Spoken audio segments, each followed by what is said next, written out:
دوسری بات یہ ولا متخذات اخدان، اور نہ بنانے والیاں چھپے دوست۔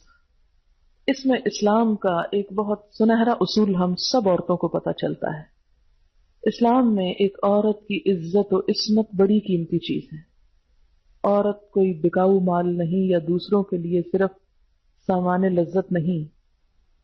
اس لیے عورت کو اپنی حفاظت اور اپنی عزت و عصمت کی حفاظت کی تلقین کی گئی، تعلیم دی گئی، اور اس کے لیے کسی مرد سے چھپی دوستی رکھنا منع کر دیا۔ ولا متخذاتی، اور نہ بنانے والیاں، کون؟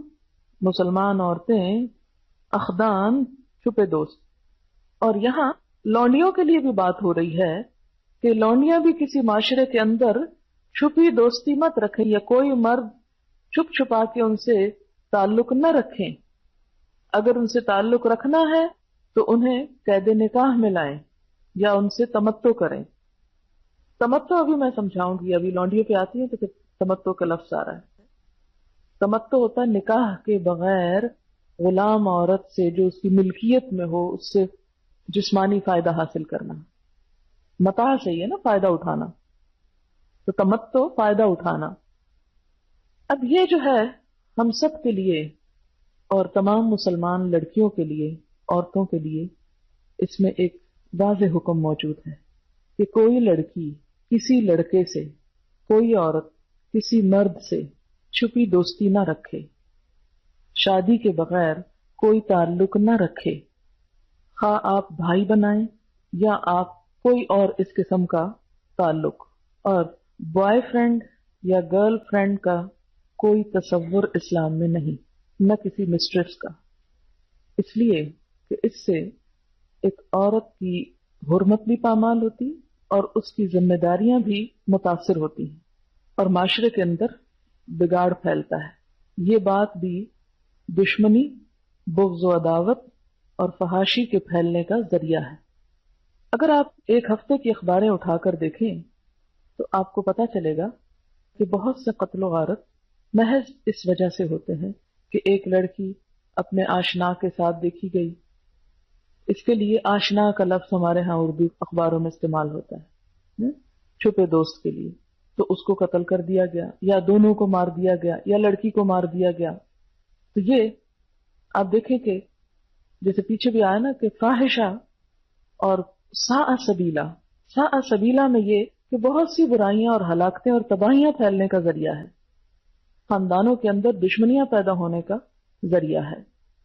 اب اس میں آپ دیکھیں کہ اس دوستی کا معنی صرف جسمانی تعلق بھی نہیں ہے، بلکہ کسی بھی قسم کا تعلق، کسی بھی قسم کا کسی مرد سے منع ہے، خواہ وہ گفتگو یا گپ شپ ہو، تو بس دل بہلانے کے لیے آپ گپ شپ کر رہے ہیں، اس سے آگے کوئی تعلق نہیں، یا کوئی عہد و پیمان ہو، یا کسی ریسٹورانٹ میں ملاقات ہو، یا کسی بھی تنہائی میں کہیں پر بھی کسی بھی سینس میں، خواہ آپ یہ کہیں کہ نہیں ہمارے دل میں تو کوئی برائی نہیں یا ہماری نگاہوں میں کوئی برائی نہیں، تو نہیں، برائی ہو یا نہ ہو، اللہ تعالیٰ قرآن پاک میں فرماتے ہیں وَلَا تُزَكُّوا أَنفُسَكُمْ، اپنے آپ کو پاک مت کہو، بل اللہ یزکی من یشاء، اللہ ہی پاک کرتا ہے جس کو چاہتا ہے۔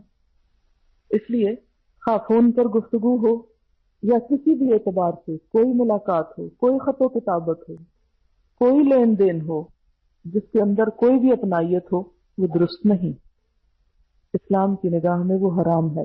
اس کا بس ایک ہی طریقہ اور وہ ہے نکاح۔ اسی لیے نکاح سے پہلے محض منگنی ہو جانے کے بعد بھی تنہائی میں لڑکی اور لڑکے کا ملنا یا فون پر لمبی گفتگو کرنا یا غیر ضروری باتیں کرنا، یہ بھی منع ہے، کیونکہ منگنی نکاح نہیں ہے۔ اصل تعلق نکاح کے بعد ہی شروع ہوتا ہے، اور اس کے لیے انسان کو انتظار کرنا چاہیے، کیونکہ ایسی تمام گفتگو زنا شمار ہوتی ہے۔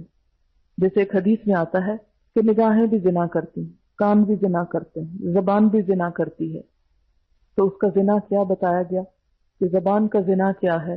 ایسی کوئی گفتگو کرنا جو ایک شوہر اور بیوی کے درمیانی ہو سکتی ہے، اور کان کا کیا ہے؟ ایسی کوئی گفتگو سننا، اور آنکھوں کا زنا کیا ہے؟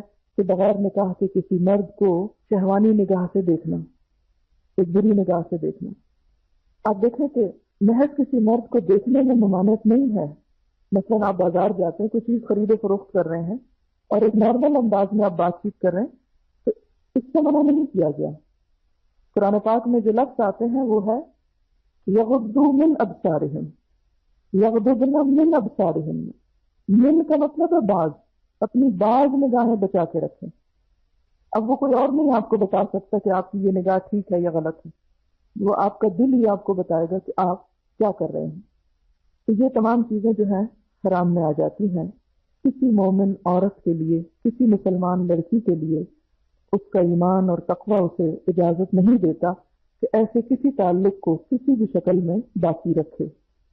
جس کے دل میں بھی اللہ کا ڈر ہو اسے اس سے باز آ جانا چاہیے.